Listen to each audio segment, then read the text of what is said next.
Again, good morning, mga anak, grade 9. We are now in the introductory lesson.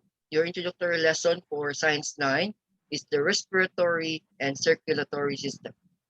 Okay.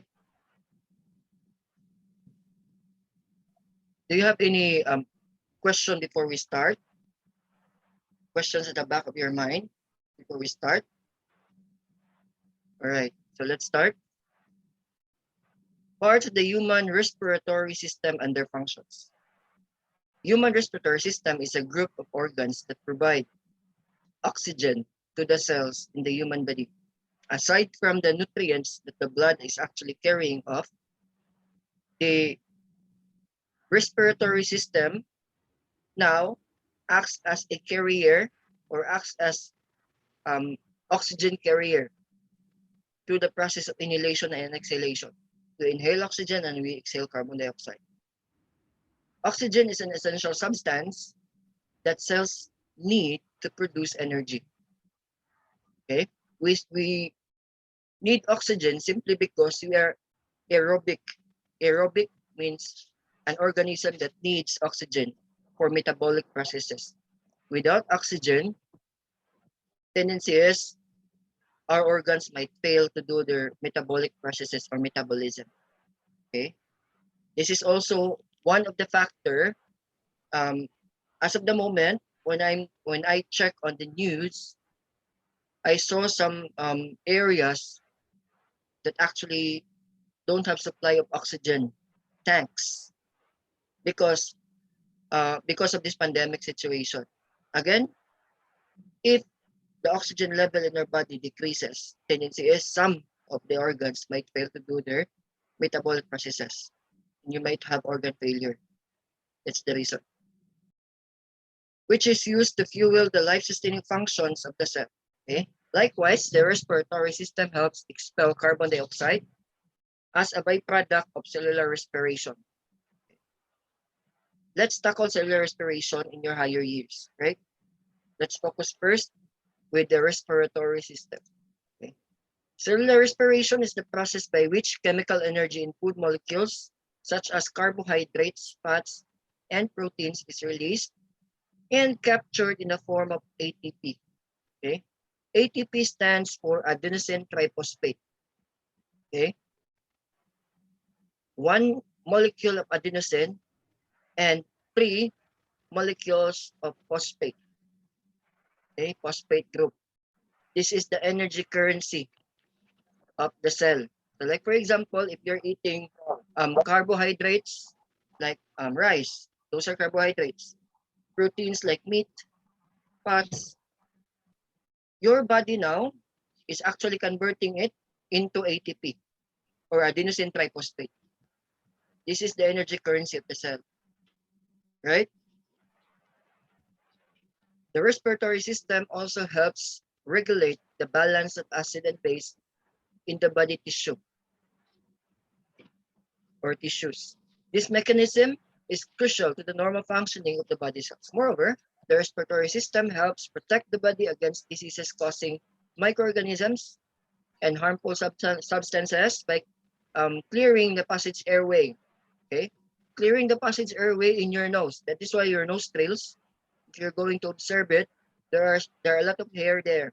The purpose why we need to have the hair in our nose is to filter. That's the purpose. Or we need to filter also the microorganisms that might be suspended in the air. Okay. The respiratory system, please ask question if in case, let's take it little by little. The respiratory system also helps in the production of sound and houses cells that detect smell. Okay, the olfactory epithelium.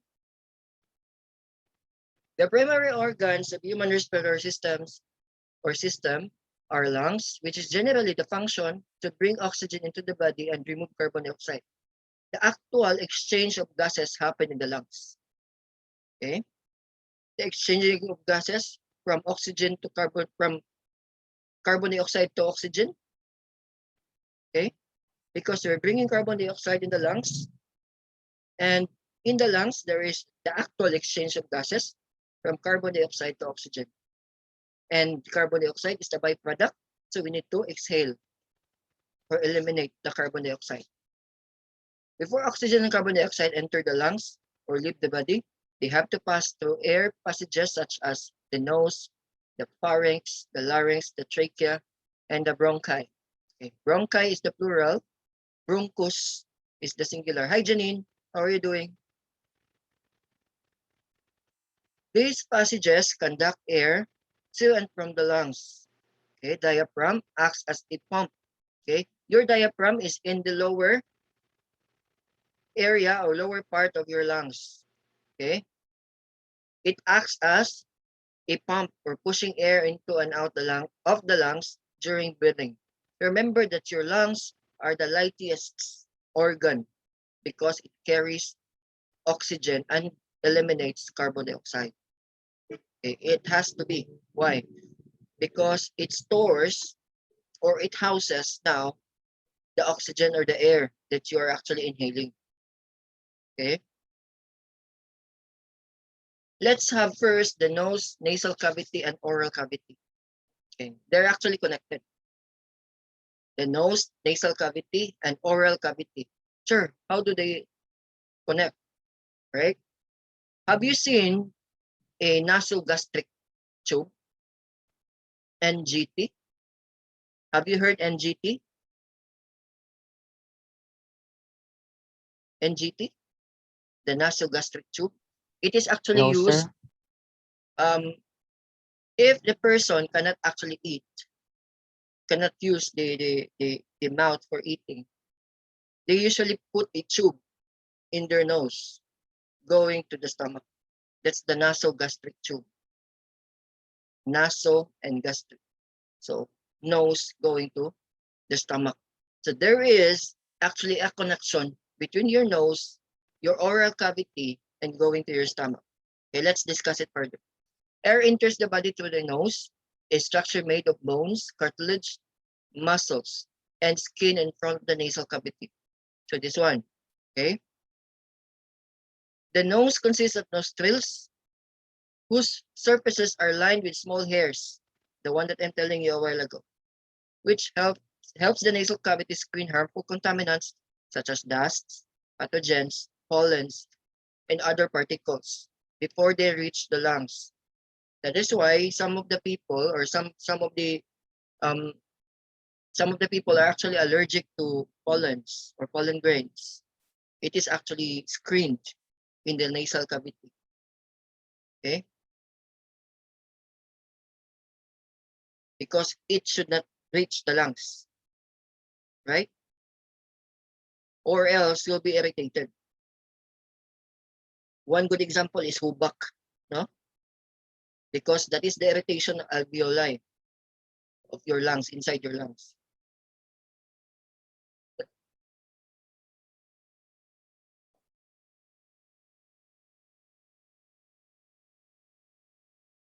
The nasal cavity is a hollow space located above and behind the nose. Okay? The nasal cavity primarily functions to purify, moisten, and warm the air entering the body before it reaches the lungs. Okay.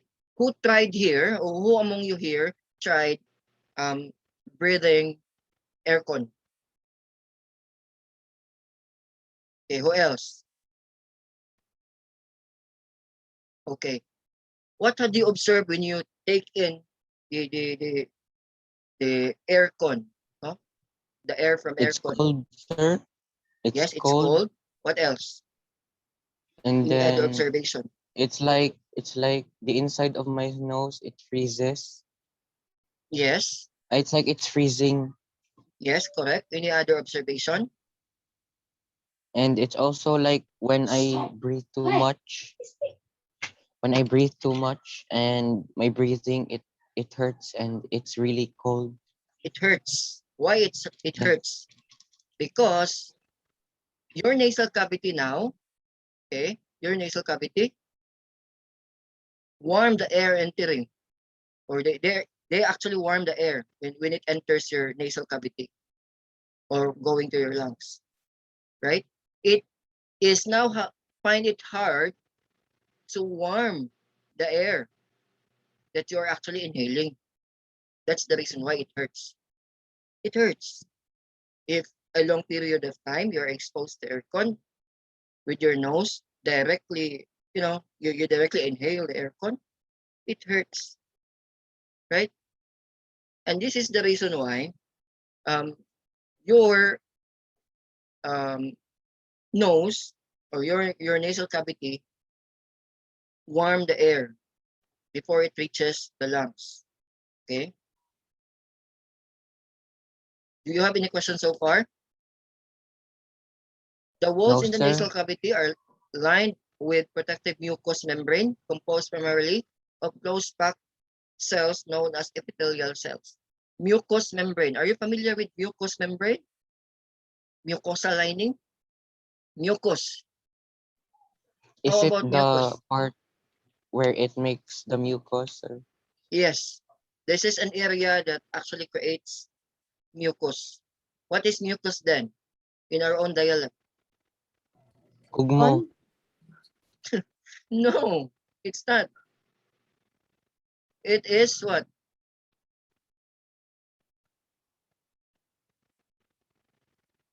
Sipon. Okay. Yes. Kugmo is coagulated mucus in medical. Okay. So the purpose of having this mucus is to protect. And again, this is to protect, to purify. Okay. In order for the bacteria not to go farther behind or not to go farther to the lungs. Why? Once your lungs will be irritated, tendency is there are a lot of diseases that may associate with the irritation of the alveoli or the lungs. Okay, let's move forward. Each of these cells contain hair-like extensions known as cilia. Are you familiar with cilia and flagella? Only The the cilia. cilia. Only the The cilia. small hairs in your nose. Yes. This is the It's small like the hairs. song, sir, Cilia, without the C. Are you okay, Rabi? Are we good? Yes. Very good. Yes. Yes. Okay. Cilia is actually a hair-like extension. A hair-like extension found in your fallopian tube, number one. Number two, in your trachea. There are some cilia there. The cilia functions as what? For organs for locomotion. When I say all organs for locomotion, it actually helps something move up or move down to move. Okay, just like flagella or flagellum. Flagellum is an organ of locomotion also found in your sperm cells. Okay, have you seen the tail of the sperm cells? They are called flagellum or flagella. That enables the sperm to swim. Therefore, the cilia and flagella are the organs for locomotion, which along with the mucus secreted by the cells, it helps purify air from harmful contaminants. Likewise, the nasal cavity contains sensory cells, which is called the olfactory cells, which are involved in the sense of smell and help detect harmful substances. That is why it is now registered in your brain. Like for example, if you inhale hydrochloric acid, it will give your brain a signal that this is harmful because your nose now detected that there are some HCl or hydrochloric acid in your surroundings that you need to go out. Or if you inhale formalin, have you tried inhaling formalin? We try that one all the time in the laboratory. So you need to go out if in case, because you might suffocate yourself, right? Question so far? Again, if you have questions in None, your sir. mind, please let me know, right? The oral cavity, also known as the mouth, may be used to replace the function of the nasal cavity when needed. Like for example, if you have nasal decongestion, okay? Tingot ang ilong. nasal decongestion. Di ba you're breathing through your mouth? Okay? If there is a need. However, the mouth does not warm and moisten the air entering your lungs. Okay? Also, the mouth lacks hair and protective mucus that purify the air passing through the nasal cavity. Okay. So this is now the illustration. As you can see, this is the nasal cavity. Above your nasal cavity, this one in this area is your sinus. Okay. Sinus, the irritation of the sinus is called sinusitis. Okay. This is the oral cavity or the mouth. The pharynx. Okay. And the larynx. And the epiglottis. Let's discuss further what are those, right? What are the functions of this epiglottis? What is the function of the pharynx? What is the function of the larynx? Because they played vital role in your respiratory. At the same time, digestive. Okay, as you can see, your oral cavity is connected to your nasal cavity. Right? Let's move forward. Do you have any questions so far? No, sir. Okay, let's move now to the pharynx. Okay, pharynx also known as throat. In Bisaya, it is called tutunlan throat. Okay, is a cone-shaped muscular passageway that is about 13 centimeters long and located behind the nasal and oral cavities. Okay, the function of the pharynx is to serve both respiratory and digestive. Okay, conducting air from the nasal cavity going to the larynx, receiving food from the mouth, allowing it to pass through the esophagus. Okay, there is a switch. Okay, there is a switch between the larynx and the pharynx. As you can see in the illustration, the switch that I'm telling you, or the valve that I'm telling you, that controls the air and the food is called the epiglottis. This one. Okay. If in case it needs to be transported to the lungs, okay, it will closes and it will pass through the pharynx directly to the lungs. But if in case it is a food, or if in case it is a food, it will pass through the esophagus. Okay, it is a switch actually, right? Again, pharynx serves as for respiratory and digestive function. Okay, respiratory in the sense that it is conducting air in nasal cavity going to the larynx and receiving food from the mouth, allowing it to pass through the esophagus. Okay, that is why the pharynx are really actually sensitive with foreign bacteria. Okay, and as what I had seen, there are problems with the pharynx, the pharyngitis and the laryngitis for the larynx. This is because of the accumulation of bacteria in the passageway. So you need to be careful, especially nowadays. Okay, that the temperature is different. You know, there are some changes in the atmospheric or climatic condition, and this can result to mutations of bacteria and even virus. Let's say we have a lot of mutations in the virus. This is because of the temperature. They're allowing itself to mutate. Okay, this is a favorable condition for them to mutate.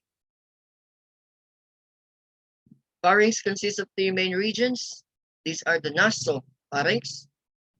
Naso means to say it's in the nose, and pharynx, connection within the nose and pharynx. Oropharynx, this is the connection between the mouth and your pharynx. These are just terminologies, that do not be confused, right? You need just to familiarize it over. Again, I have this one in my grade 6. I could still remember them because I familiarized them. Okay. Again, naso means nose, oro means mouth. Okay. Nasopharynx, oropharynx, and laryngopharynx. Laryngopharynx are the connection between your larynx and your pharynx. The nasopharynx is located behind the nasal cavity because it is actually connected with your nose and connects the nose to the mouth. The adenoid, also known as nasopharyngeal tonsils, nasopharyngeal. Okay, naso means nose, pharyngeal means pharynx, tonsils. We have nasopharyngeal tonsils are found in the side walls of the upper nasopharynx.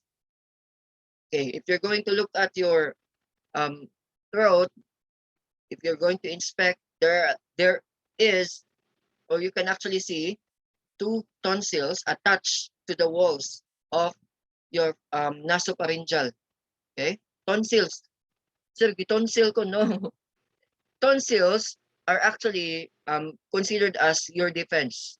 Okay, these are actually the one attacked by the virus and the bacteria in your mouth. This is to protect the food or the air coming from the outside to come to you know, if it is bringing bacteria or virus, it can be screened all throughout. Are found in the side walls of the upper nasopharynx. This mass of lymphoid tissue produces lymphocyte or white blood cells, which react to invading diseases, disease-causing microorganisms such as bacteria and parasites. The one that I'm telling you a while ago. So it protects you against the effect of these harmful bacteria and parasites. So like for example, sure, I have tonsillitis. The tonsillitis, the cause of tonsillitis is the bacteria, the accumulation of bacteria. And the food of this bacteria is sugar or sugar molecules. These are their food. So once you eat a lot of sugar, chocolates, candies, tendency is the bacteria will accumulate in your tonsils or nasopharyngeal tonsils. But what else? Some of the virus also may attack the nasopharyngeal tonsils. One good example is the herpangenia. Okay, herpangenia. I'll put it in the chat box so that you can check on it. Herpangenia is a virus that can be accumulated with a poor hygiene. Poor hygiene in the sense that you're not washing your hands, number one, or you are playing with the soil, so you can actually get some of those. Okay. And herpangenia also, it looks like tonsillitis. But the difference is there are some white area in the tonsils. And it looks, your tonsils looks reddish with white dots. Those are herpangenia. Okay. Let's move forward. Do you have any questions so far? Still have 5 minutes left. No, sir. Let's take it little by little, right? If you have questions, please raise it directly, right? Cure for herpangenia. By the way, for tonsillitis, we have a cure, antibiotics like erythromycin. Okay. For herpangenia, there is no cure for herpangenia. Only your immune system. Okay. It will just subside around 5 days, and it will just leave the body around 7 days because it is a virus. Okay. So this is it. Again, this is your nasal cavity, and this is your nasopharynx. This is your oral cavity. That's why you have your oropharynx. This is your larynx, right? This is your larynx. If this is your larynx, your laryngopharynx is behind. So they are named according to where they are located. In medical terms, the parts of our body are named, or the internal parts of our body are named before or are named after where they located, or they will be named after their uses or their role in the body. Okay, like for example, circulatory. This is for circulation. This is for blood circulation. Okay, so those are and that. No. Any question with this? Again, do not be confused with the terms. Sure, there are a lot of terms there. Of course, these are terminologies. But if you know the concept behind why they are named that way, you can fully understand. Okay. Again, nasopharynx is named after your nasal cavity. Okay, because it is behind your nasal cavity. Oropharynx is behind your mouth or oral cavity. This is your teeth. This is your mouth. Okay. Laryngopharynx are actually named after because it is behind the larynx. Okay, let's move forward. The nasal pharynx connects the oral pharynx by means of a passage known as isthmus.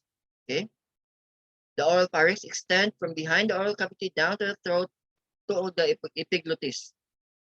Okay, epiglottis, this is the flap of tissue that acts as switch. Again, I am telling you a while ago that it acts as a switch between the trachea and the esophagus.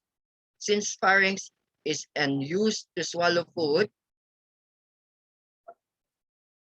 the epiglottis ensure that that passes into the trachea by covering the opening of the esophagus. Okay, the epiglottis also, which is attached in front and above the larynx, prevents the food and fluids from entering the air passage, a condition that causes choking. Okay, this can cause choking. Okay. However, upon checking, I have seen a lot of documentaries that the epiglottis of the baby is actually developed. What do you think are the reason why um, some of the babies developed this epiglottis, really developed epiglottis? Why do you think so?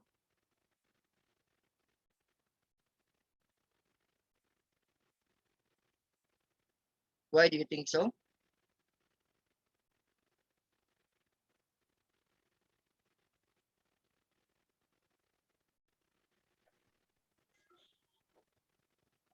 Yes, Rabi? Wait, sir, how old are they? Around 1 year old and around 8 months old. I think it's I think it's because of how they were fed, sir. Correct. This is I how think. they are actually fed. Okay. They develop this one because there is a need for the body to develop that one. Or otherwise, they might be choking. Remember that these babies also usually eat directly with the food. Like for example, if you're giving them a bigger pieces of food, they just eat it directly. Okay. That is why the body adjusted to it. Okay.